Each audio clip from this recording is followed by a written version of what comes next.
there will be no classes next week because of the holiday.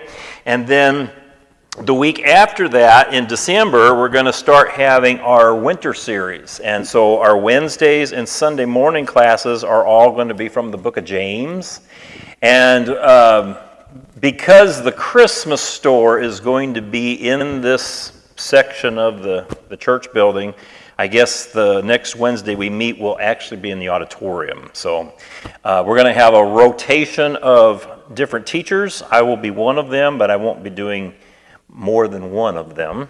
So this will be our final class in this series. We've done 8 weeks of outreach, and then we went into what's called one-shots, and I'm going to kind of put them all together with the books that are one chapter long. We started with Philemon. Last week we were in 2 John, and so tonight we're going to finish up with 3 John.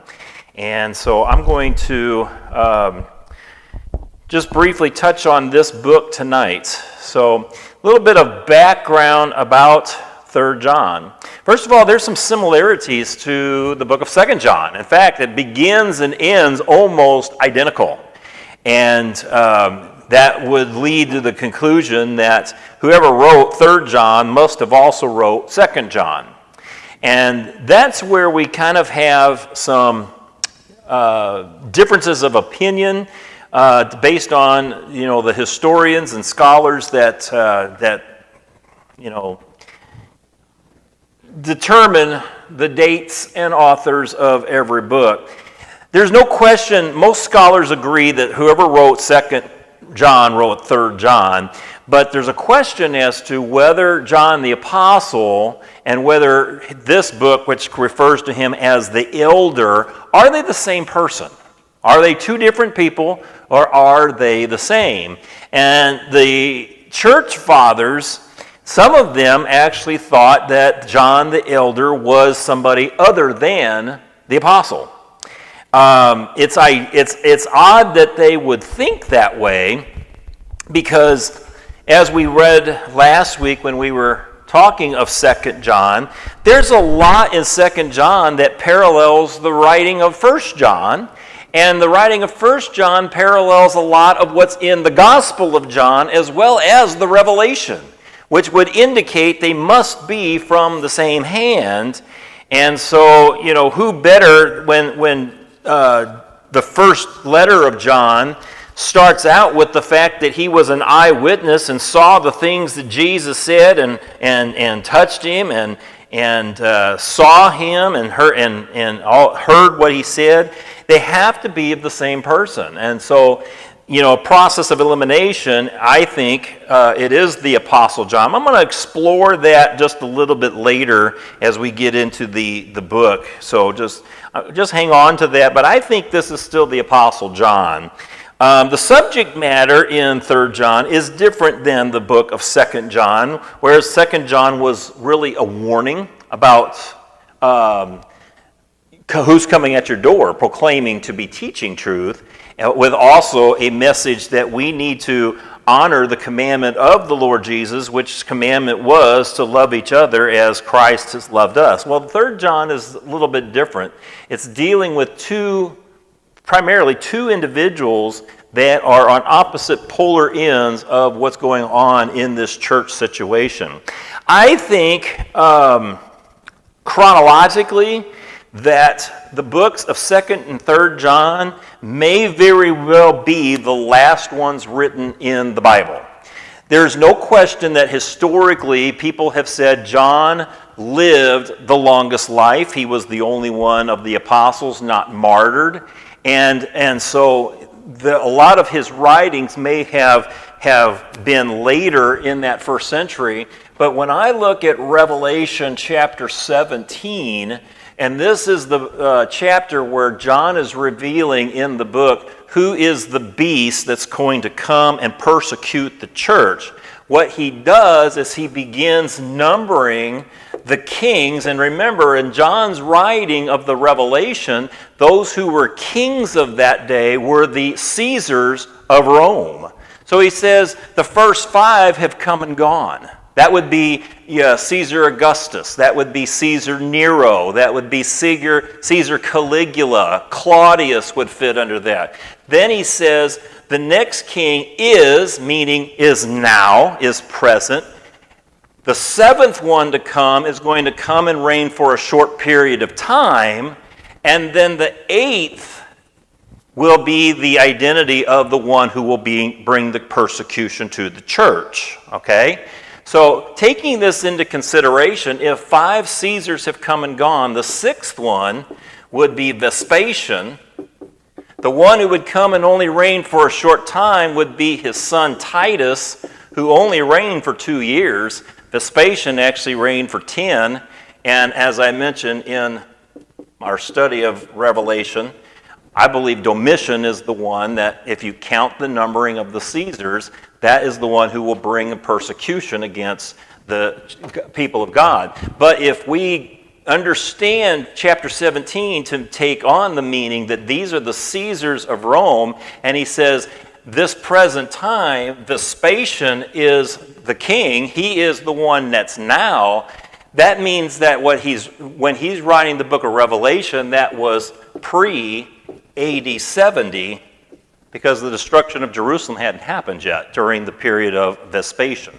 So if Revelation was written prior to AD 70, as I maintain that it probably was, even though a lot of scholars say no, I think 2nd and 3rd John, being written at an older age of John, probably are the last ones that chronologically were written in our Bible.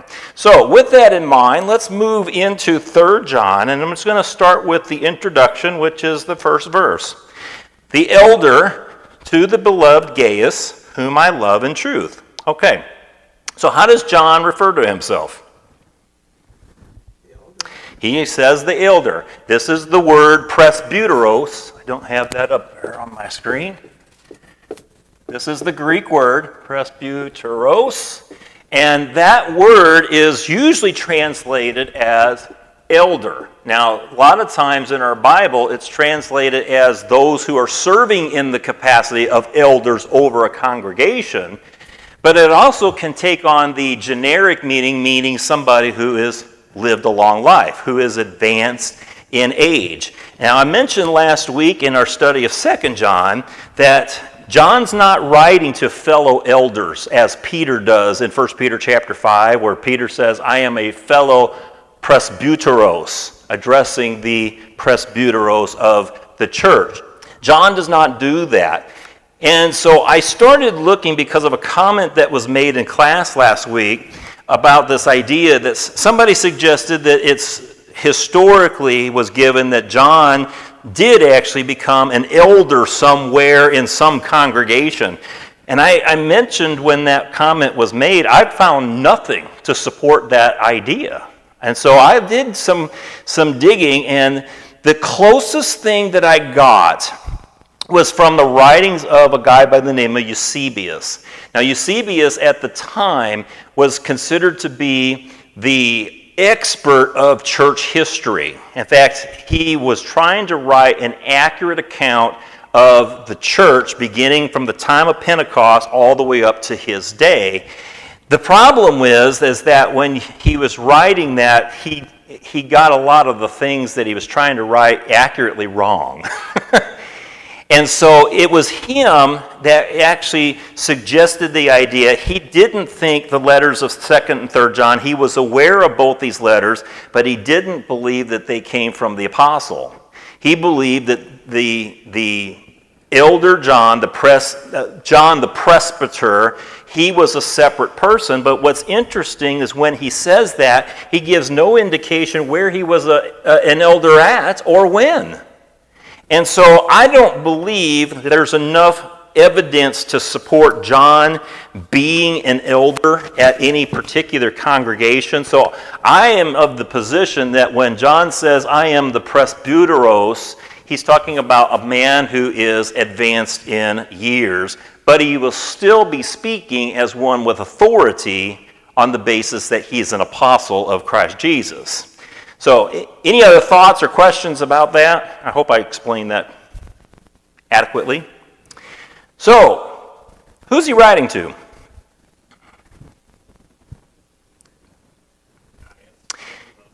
All right. Gaius or Gaius.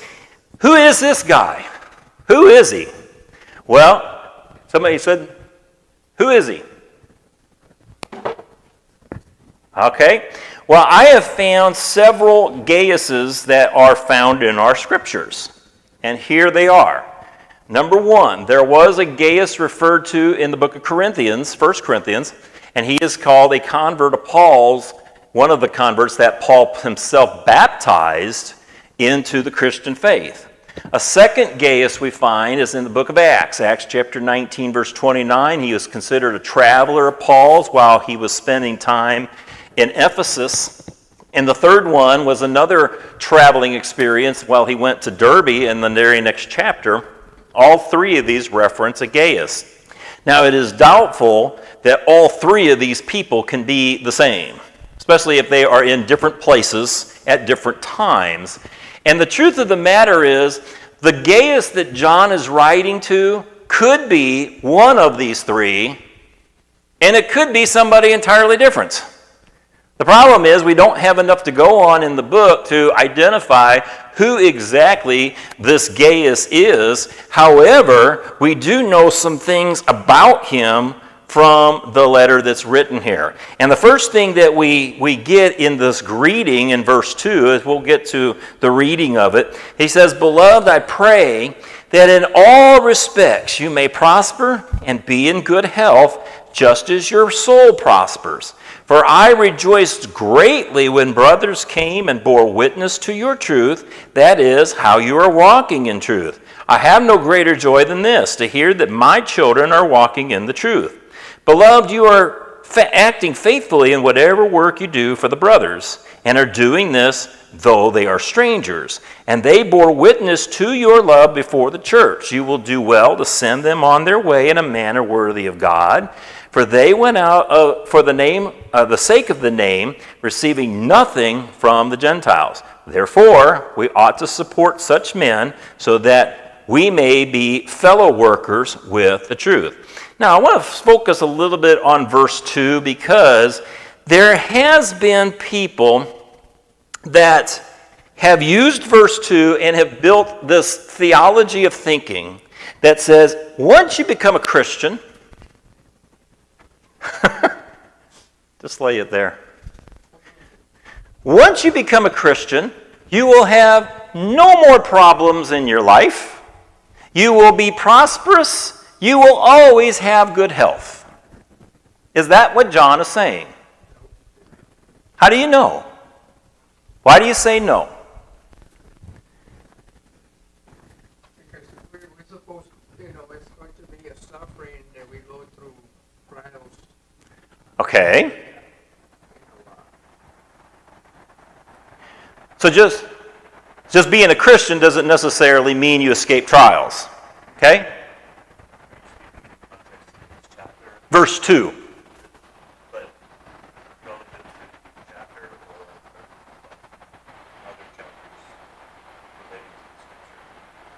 When I ask the question, what I'm saying is there are people that have taken this verse and have built that idea of a prosperous Christianity where you will never have problems, you'll always have wealth and good health.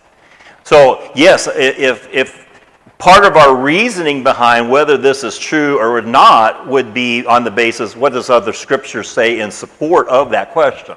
Well, you're saying people will read this, if your soul prospers, then you will also prosper. Correct. There's somehow tied together. Correct. Okay. At least in my translation, it just says that praise that. Yes. It doesn't say he has it, does it? Yes. So let me ask this question. Do Christians get cancer? Yes. Is that because they have a lack of faith? Because that's the idea. Now, let me explain this even further. In the church that supported us at Sunset in northern Iowa, we had a guy, a young man, that came up to be a part of our congregation. Overall, he was a good young man, but he had a lot of errant thinking. In fact, some of his errant thinking was that he himself was an apostle in the same class as Peter and Paul and the others. That wasn't the first thing. Second thing is, he said he had the ability of actually laying hands on people and actually healing them. And when asked to actually show demonstration of that, usually the response was, well, I'm not right with God right now, so I can't. So it was never backed up with, I claim I can, but I can't really do that. Well, we had a dear lady, very, very faithful lady, who was in stage 4 of cancer, and she was on the verge of dying. And I don't know if this was just supposed to be well-intended or what, but this man actually took it upon himself to approach her and say, if she had enough faith, God would heal her. That didn't sit very well with her, because she was a woman of great faith. But you hear what he proposed comes from this teaching that sometimes is taken. And you want to talk about pulling something out of context and supporting something that the text doesn't really say. The idea here is that this is really the form of greeting where he's saying, I hope that you're well off, and I hope that you're doing okay financially. And that's kind of where the word prosper comes from. It's the idea of granting a successful issue. And it could actually refer to having some financial stability to do what his mission is. And you're going to hear me use that word a lot because I believe that this book is all about the work of missions. I believe that you're going to see as we unfold this that that's really what the heart of this book is about. So, is this a guarantee that you're going to have financial stability and good health all through your life? I don't think that's what John intended it for it to be. It was not the interpretation, but rather it was just a greeting, hoping that he was well. Now, I want you to look at verse 3. How might verse 3 suggest the idea of mission work? Now, I'm going to broaden this, but I just want you to look at, kind of dig a little deeper on verse 3. How might that verse support the idea of mission work? Because I guess he was, put him on his own house, and he was working with him to enable them to carry their mission. Okay. So in that, when you do that, you're a missionary. Okay. Notice that who is bringing the message to John? It's not Gaius. It is other people. It is these brothers. They have come. They have told John about the truth and his walking in faithfulness, walking in that truth. They've come and told John about him. And so, who are these brothers that are doing that? Then somebody perhaps that have been benefited by Gaius himself. Now, that's that's a big implication unless, the rest of the book doesn't support that. And I think by the end of the class, I think you're going to see that's where he goes. First of all, or next of all,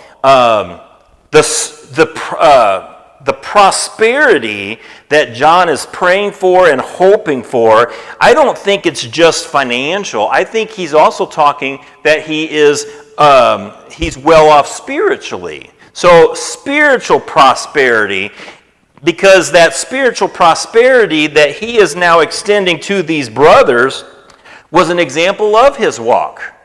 That was an example, proof, evidence of his walk. And so John says, I have no greater joy in this. So why was John so joyful? What made John so joyful? What was his joy?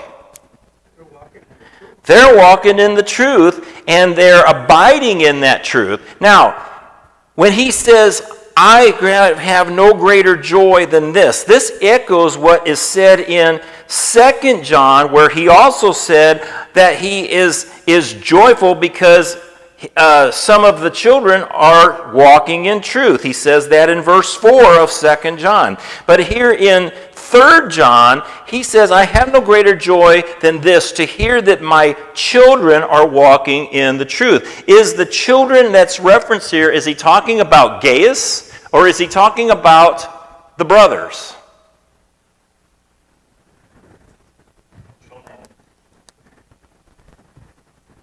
Children is plural, definitely. But it's in connection with, and I agree that he is joyful in both the brothers' faith as well as Gaius' faith. But if you read it in the connection, look at it again, verse 3. I rejoiced greatly when brothers came and they bore witness of your truth. That is how you are walking in the truth. And I have no greater joy than this, to hear that my children are walking in the truth. There's a connection with the word children that is related to verse 3. So I think he's talking specifically to Gaius, but that doesn't leave out the fact that John would be ecstatic knowing that anybody of faith, anybody he's led to Christ, is walking by that faith. Because that demonstrated that God was active and working in the lives of those people. Even Paul himself expressed how joyful he was in the people he preached the gospel to, who were still living in accordance to that truth. So, notice here in verse 5. When you look down here at verse 5, let me get down to where I'm at. How are we seeing that Gaius's effort is actually in support of mission work? So take a look at verse 5, and what are you finding relating to the idea of mission work? He didn't know him, but he still offered. Okay. So notice that the work that is being described here, is it work of himself, or is it work that somebody else is doing? Somebody else is doing. He's helping them, he's benefiting them so that they can do their work, even though in this case there are some of them that he's never met before. They're strangers to him. And so they have come, they've talked about his faith, and he says that you are acting faithfully because you are now supporting the work that is what they're doing. That's what they're a part of. Now, I want you to notice the difference between 2 John and 3 John. Do you remember, John in the second epistle is saying, be careful whom you associate with. They're going to come to your door proclaiming a truth. You do not welcome them in. You don't participate in anything, because if you do, you become partners with them. In that case, he was talking about having some restraint. Here, he's actually talking about how we are to encourage the proclaiming of the truth in the support of that. And Gaius was an example where he had this open door policy, and he was treating the missionaries or the people that were going out proclaiming the gospel, he was treating them in a very hospitable way. And notice that it says that verse 6, they bore witness, they were the ones bearing witness to your love before the church, and you will do well to do what? Send them on their way. So you see how we're talking about those who are going out with the purpose of preaching the gospel. That's mission work. And the word that is for sending one out is called propempo. That's the Greek word. What that word means is to send somebody out with an urgent message. There's an urgency to sending that person out to complete the work of preaching the gospel. And Gaius was an example of helping them to proclaim that truth. He says they do that for the sake of the name. What does the name mean? It is always a connection of Jesus. In fact, my translation even capitalizes the N on the word name. But he also says, and receiving nothing from the Gentiles. Why include that? Why include the idea of not receiving anything? And he's talking about financially by Gentiles. Any thoughts or ideas?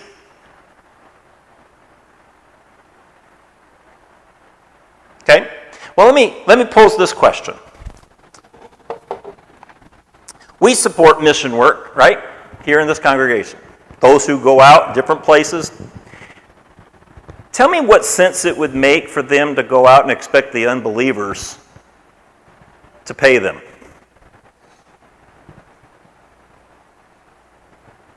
Why should the unbelievers pay them for something that they're not a part of, you see?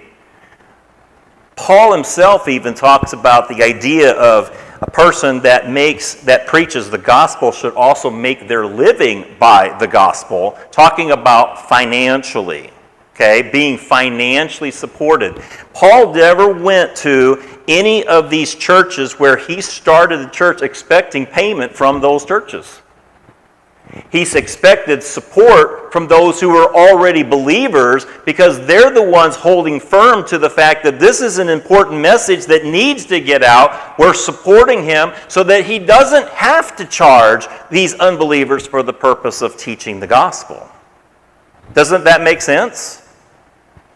So that's what John is saying here, that these people that are going out with this urgent message, they're not getting anything from the unbelievers. So the only means that they have is through the support. And that's what he says in verse 8. Therefore, we ought to support such men so that they may be fellow workers with the truth. So let me throw this question out. Why is mission work so important? Why is mission work important? We were sent to all nations. Okay. If we can't go, somebody else goes, so we support the ones that are willing to go. Okay, so we support those who have the ability to go places we ourselves can't. Why else? We have Mission Sunday. Is that just to put it on our calendar so we can kind of have a wow, rally, woohoo kind of moment? And then we leave not feeling that way? Mission work is essential. Okay. For spreading the gospel mainly for spreading the gospel. Okay. We can't expect it to be received through osmosis. Exactly. Okay. So what does mission work do for the local congregation? What is it supposed to do for us? But when they come out, they give a little report of what's going Uh-huh. on, and we get to, see what they're doing. Like when we went to Honduras, Okay.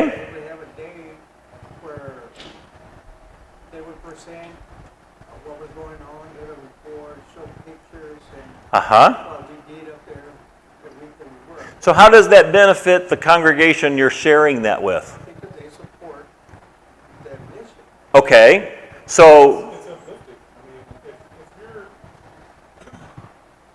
if you're a believer, then you're going to rejoice in hearing about other people becoming believers. okay. It's not just John who's rejoicing. Right. Once you're a believer, you're going to rejoice in hearing everybody else. So when people who are performing missions come back and tell the congregation, this is what we did, and these people came to Christ, and it's just like the parable of finding the coin. Everybody's going to rejoice with everyone else. Okay. Wonderful for everyone. So it's the idea that we receive encouragement through the work that they are doing that we are helping make happen, right? I think it also helps us to get out of a very localized mindset, Okay, allowing us to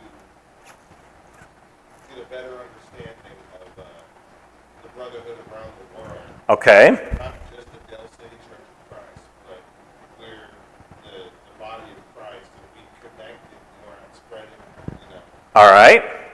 And you're all absolutely right.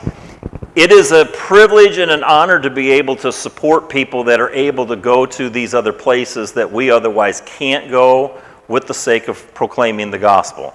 Now, has anybody ever actually lived on support? Nobody?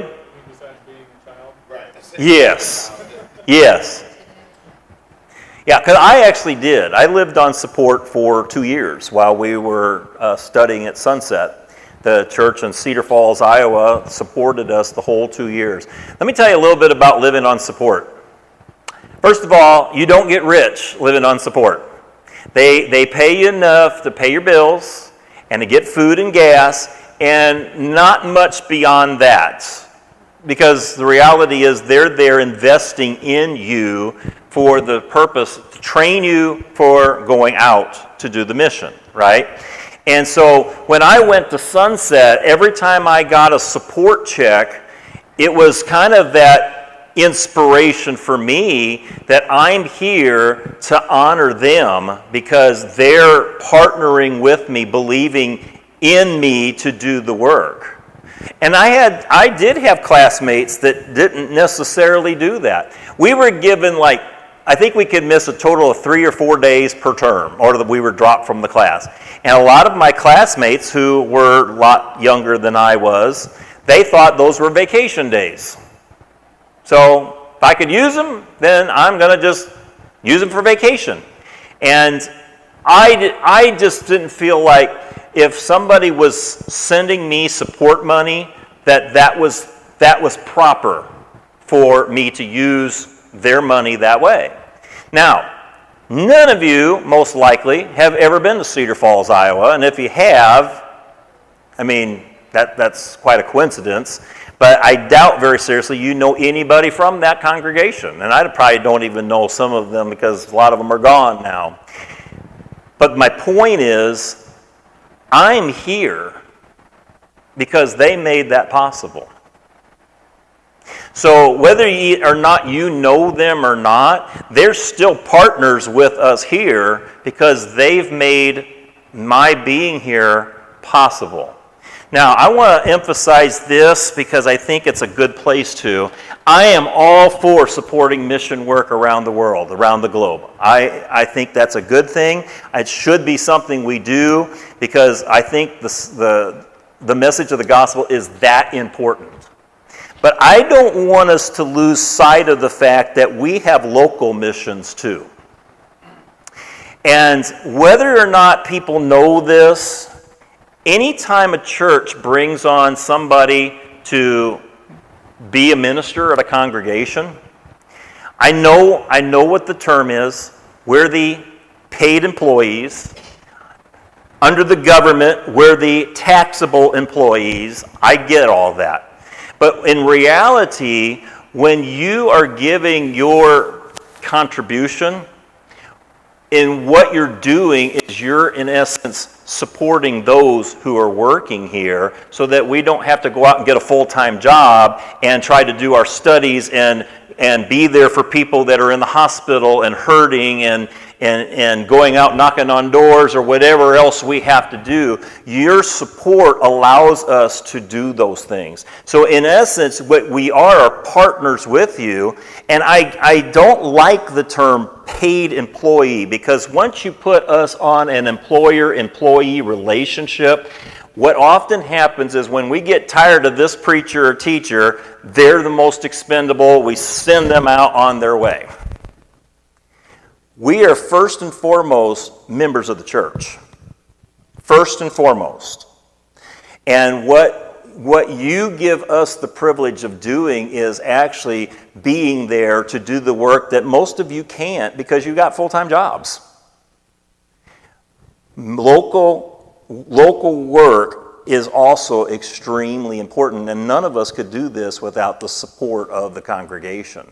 So I want to stress that, because sometimes I think that we lose sight of the fact that when you bring a minister here, what you're doing is you're saying, I'm entrusting you with support, financial support, because we believe in the work that you're going to do for the sake of us. And that's really what it's about. So, mission work, it is important. And we are all benefited through that way of doing things. Any other thoughts or comments about supporting mission work locally or beyond? I think there's a secondary wisdom Okay? to the phrase accepting nothing from the Gentiles. Uh-huh. You know, rewording and accepting nothing from the unbelievers you're preaching to. Yes. I mean, this is phrased very directly, accepting nothing from the Gentiles. There's no room for... Right. Right. You can only interpret that one way. I think that removes any influence an unbeliever could possibly have against the person doing the mission work. They have no leg to stand on. You know, it's one of those, you don't owe me anything. I'm here because of the word and because I want to see you saved. I want nothing else from you. It's a one-way street. Yes. Therefore, that if there was going to be a negative influence, it would probably be through financial or some other supportive means. And when you put that in there, that's gone. Yes. And kind of going along with that, we're not like the door-to-door vacuum cleaner salesperson that works on commission, where the only benefit you have is doing your spiel, hoping they will pay you. I don't go out for the purpose of having the people I'm knocking the door of pay me, you know, because the truth is, if I had to make my living that way, I would probably be very destitute, because there's just not a lot of people that believe in what we do. But the church does, and I think that's what the difference is. Now, there was a person in this congregation that didn't feel that way, and John begins now to address that person. Verse 9. I wrote something to the church, but Diotrephes, who loves to be first among them, does not welcome what we say. For this reason, if I come, I will bring to remembrance his deeds, which he does, unjustly disparaging us with wicked words. And not satisfied with this, he himself does not welcome the brothers either, and he forbids those who want to do so, and puts them out of the church. Beloved, do not imitate what is evil, but what is good. The one who does good is of God, and the one who does evil has not seen God. Demetrius has received a good witness from everybody, and from the truth itself, and we add our witness, and you know that our witness is true. I had many things to write to you, but I am not willing to write them to you with pen and ink, but I hope to see you shortly, and we will speak face to face. Peace be to you. The friends greet you, and greet the friends by name. So who's Diotrephes?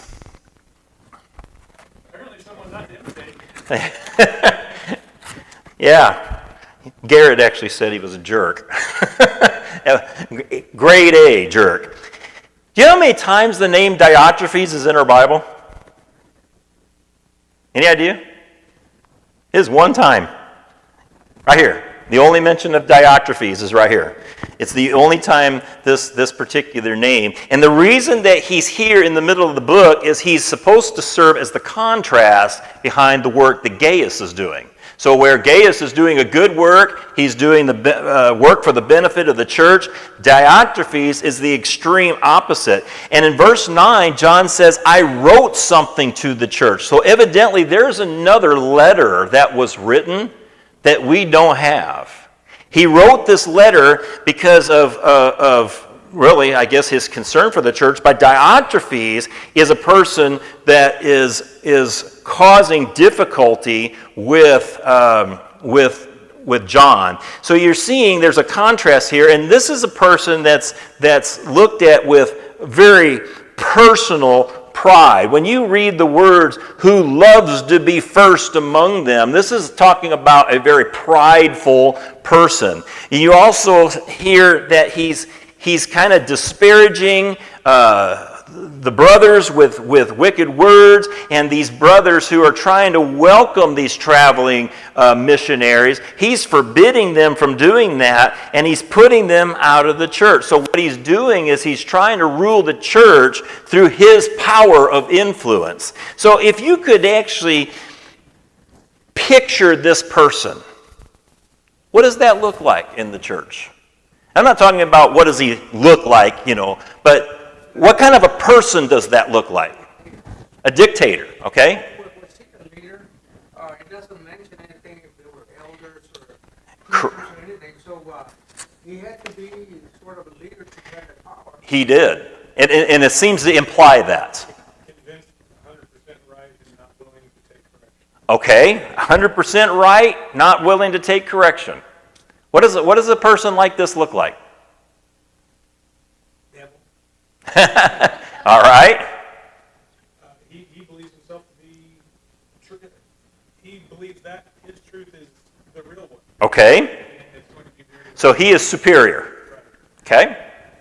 Who's his focus on? What's his focus on? It is himself. So he is the one that, and I put on here, kind of a person that I see him. One who continually boasts and brags about their accomplishments. Those people that are like, let me take the time to show you, even if you don't want to, let me show you all my credentials. I'm going to get them out here for you and just tell you how special I am. I'm not only so special that God is just lucky to have me. I've done more for anybody in the face of the earth, maybe even more than Jesus. That's the way it comes across. And if you think, I know that was a problem back then. We don't have that problem with people today. That was a thing that went away back in that time. Yeah. I'm sorry, I'm still tripping on the phrase God is lucky to have me. That's just really funny to me. I've seen people that are just like that. One who believes they're more important than anybody else, though a person that only cares about themselves. Turn over to the book of Luke, chapter 18. I want to show you a couple of examples of what I think I'm talking about. And there's a whole lot more I could go to, but Jesus is telling a parable here about two people, two very different people. Beginning in verse 9, Luke chapter 18. Would somebody read that? I want you to read it down to verse 12. Verse 9 through 12. Then stop there. Now he also told this parable to some people who trusted in themselves that they were righteous and viewed others with contempt. Quote, 2 men went up into the temple to pray, one a Pharisee and the other a tax collector. The Pharisee stood and began praying this in regard to himself, God, I thank you that I am not like other people, swindlers, crooked, adulterers, or even like this tax collector. I fast twice a week, I pay tithes of all that I get. Okay, what's the most common word that you find in that passage? I. Yeah. So who was he focused on? I. Just himself. In fact, some translations will say he actually prayed to himself. That's what some translations. Now read the other example, verses 13 and 14. But the tax collector, standing some distance away, was even unwilling to raise his eyes toward heaven, but was beating his chest, saying, God, be merciful to me, the sinner. I tell you, this man went to his house justified rather than the other one. For everyone who exalts himself will be humbled, but the one who humbles himself will be exalted. All right. Here's one of those examples where Jesus actually is wrong. They both went home justified. So what was the difference? Okay. One was self-justified. I'm good. I do all these things. I'm going to go home with a clear conscience because I'm okay. He went home self-justified. The sinner went home justified in the eyes of God. You see what the difference is? And please don't. Jesus doesn't get anything wrong, okay? But you get what I'm saying. Turn over to the book of Ecclesiastes, chapter 2. We've been, in my small group, we've been actually going through the book of Ecclesiastes, and it's clearly been given us an opportunity to really dig and speak about some things that are just very relatable, because most of Ecclesiastes are just life situations. But I want you to look at the very first verse. I said in my heart, come now, I will test you with gladness, so that you shall see good things. And behold, it too was vanity. I said of laughter, it's madness, and of gladness, what does it do? I explored in my heart how to stimulate my body with wine, while my heart was guiding me wisely, and how to seize simple-minded folly until I could see where is this good for the sons of men and what they do under the heaven the few days of their lives. I made my great works great. I built houses for myself. I planted vineyards for myself. You see that? From verse 1 all the way down to verse, really, 17, there are about 46 times that the word I, me, or my are used. And I believe this is probably Solomon that's saying these things, but what's his focus?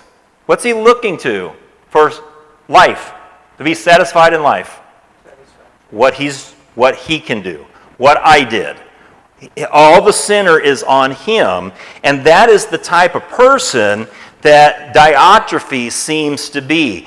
He's doing these things to justify himself, even to the point of kicking other people. By the way, let me just say this. Nobody can kick a person out of the church. You can kick a person out of the church building, but the Lord actually adds to his church and takes away. Okay? So just by getting kicked out of the church building does not necessarily mean you're separated from God. It depends on why you're getting kicked out of the church building. Okay? So keep that in mind. So Diotrephes shows rebellion. Who is he actually showing rebellion to? Look at verse 9. Who is he mostly defiant against? It is the apostle. He's actually challenging the authority of the apostle, the one who saw Jesus. And so what is John's plan? What's John planning to do? He's going to get on his phone and text him some nasty message saying, brother, you better get your butt in gear because you're doing things the wrong way. Or maybe he's going to get on Facebook and send a messenger message to him. Is that what he's going to do? Face-to-face. Why face-to-face? If you're going to confront somebody, it's better face-to-face than reading a letter. Okay? I like it. If I want to say something, I'd rather say it face. And if they want to tell me something, they'd rather tell me in the face. Okay. When you text, I or actually get the impression here that he's not going to confront Diotrephes directly. He's going to go to the church and say, this is wrong. okay, Call attention to these deeds. In other words, he's going to call them out, not necessarily. okay, all right, And let everybody know this is the wrong way to do it, and here's how you know. Here's the right way to do it, and here's how you know. and that's certainly plausible. But when you write a letter, you're at liberty to how somebody chooses to read the intention of those words. When you have something of this, especially to this severity, it's best to do that in person. And I think John recognized how important that was. When he uses the word that he is disparaging us, or some translations prating against us, basically what the word means is talking nonsense and bringing unjustified charges. That's basically what he's doing. And when it says he's using wicked words, he's using words to have the effect of evil. That's the motivation behind what Diotrephes is doing. And so the whole point of all of this is in verse 11, who are we supposed to imitate? Don't say Jesus, because I know that we're supposed to follow Jesus, but the context is who? Gaius. Because Gaius would be the one who's imitating good by the works of faith he's doing for the benefit of the mission work, while Diotrephes is the one who has not seen God and does not know God. The one who does good is of God. Who would that be in this context?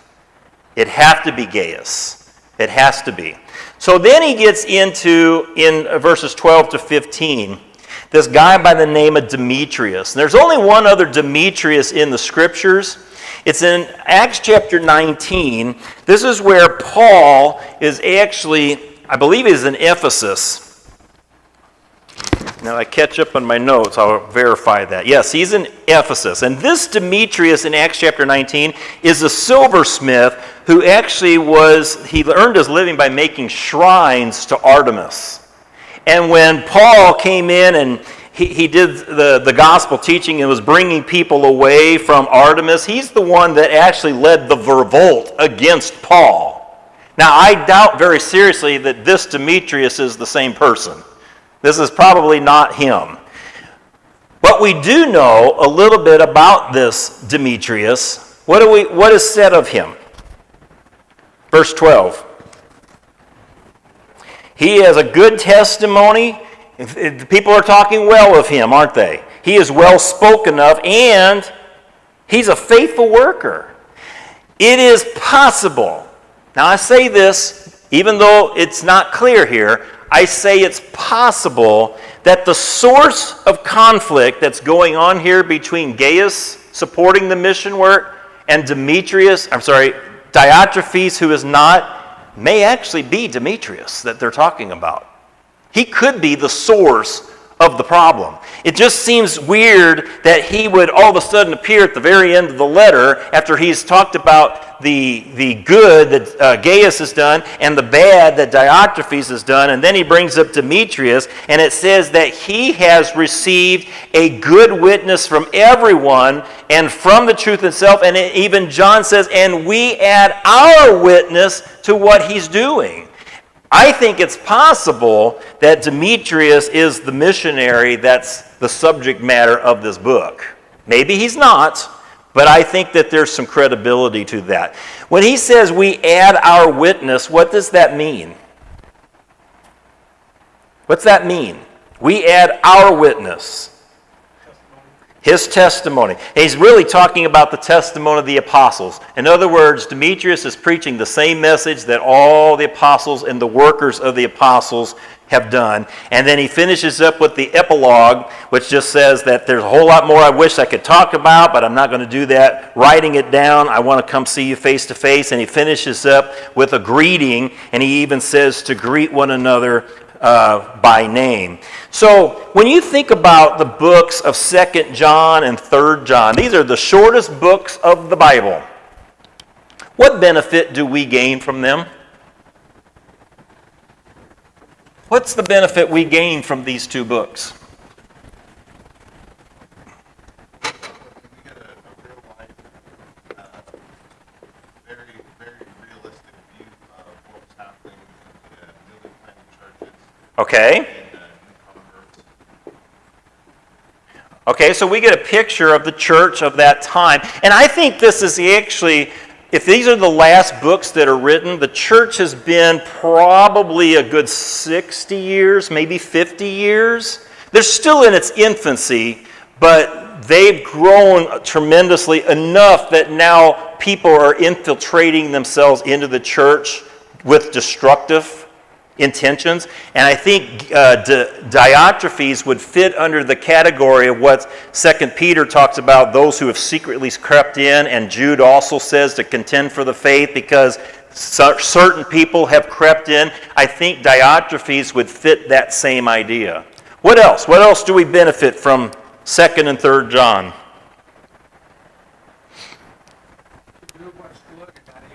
To do what's good and not evil. Okay. And in the context, it would be just not the way we live our lives, but how we support the work, in the support of the work. 2 John reminded us we are commanded to love each other, with the bar being the way Jesus loved us.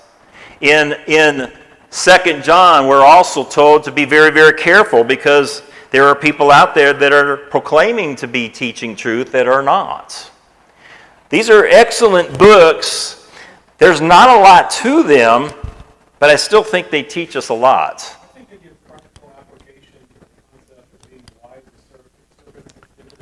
Okay, absolutely. Like these are realistic, practical things to, because what does that mean? What does it mean to be wise as serpents and gentle as doves? I think this fits that. It gives practical examples. It does, because you have to use discernment, right? I mean, we're supposed to be innocent in what we do. In other words, we're not supposed to be defiled by anything that could corrupt us, but we can't just be naive and just gullible people either. So I've tried to fit the idea of these 3 one-shot books, and I think that all of them kind of play a part with the overall theme, which has been outreach. Teaching the gospel, going out and helping unbelievers or unchurched people know the importance of the gospel. In Philemon, we talked about the importance of showing forgiveness, not just towards people that are coming out of a lifestyle that might not be what we consider healthy or good, but we have people that might have actually done us wrong. We have people that actually may be gone. They've chosen to be mad and leave based on something maybe we have done to them. I think there's an element when we're talking about preaching the gospel, we have to have a forgiving nature about us. In 2 John, I think, be careful. Not only because the people knocking on your door may not be proclaiming the truth, but if we are the ones like myself that are going to knock on doors, I think there's an equal importance of, am I bringing the truth? Am I actually living out and stating what really is true? And 3 John, and this is so important, we can't do the work without the support.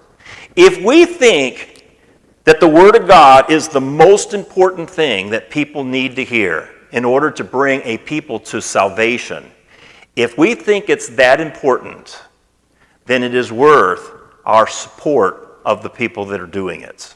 Through your prayers, through your contributions, through your encouragement. I think sometimes we forget, and I said this in the first class, when he's talking about all the good things that Gaius is doing, I think sometimes as a church people, we've lost the art of actually being encouraged by one another. I think we get so used to seeing each other, hey, how you doing? How your week been? And the casual talk. But I don't know, we always spend the time going up, you know what? I'm thankful for what you do. I'm thankful for the example that you show. I'm grateful that you're here because you're an encouragement to me. And I think it would be worth our time to really let people know, are you honored by the fact that we have so many good, faithful people here? Tell them. Let them know. Because that is an encouragement I think we really need to hear from each other. That's our motivation. That's our shot in the arm to keep doing what we do. So if the gospel is that important to us, we need to support it with all of that. We're out of time, so I'm going to let you go, and I hope you have a good week. And if I don't get a chance to do this before next week, I wish you all a great Thanksgiving holiday with your family. All right?